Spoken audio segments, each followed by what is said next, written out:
Hi guys, ഇന്നത്തെ ഹസ്ബൻഡിന് ഞാൻ കൊടുത്തു വിടുന്നത് ബിരിയാണിയാണ് കേട്ടോ.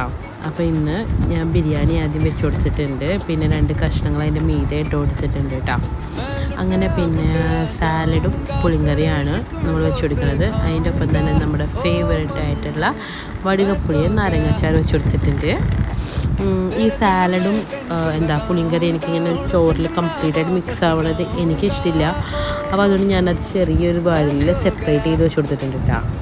എന്നിട്ട് അപ്പം ഞാൻ എപ്പോഴും പറയും പുതിയ അഴിക്കണ വീഡിയോ ഒന്ന് എനിക്ക് അയച്ചു തരണം എന്ന് പറയാം ഹസ്ബൻഡിനോട്. പക്ഷേ പുള്ളി വയറ് കംപ്ലൈൻ്റ് ആവും എന്നോർത്ത് പറഞ്ഞിട്ട് എനിക്ക് അയച്ചു തരാറില്ല. അപ്പോൾ ഞാൻ ഓർത്ത് എനിക്കൊരു പൊതിയിടാമെന്ന്. അത് ഞാൻ എൻ്റെ പൊതിക്കെട്ട് ഓപ്പൺ ചെയ്യാനായിട്ട് ഒരു 15 മിനിറ്റ്സിന് ശേഷം എൻ്റെ പൊന്നോ എന്ത് ടേസ്റ്റായിരുന്നെന്ന് പറഞ്ഞറിയിക്കാൻ പറ്റില്ല, അത്ര രുചിയായിരുന്നു കേട്ടോ.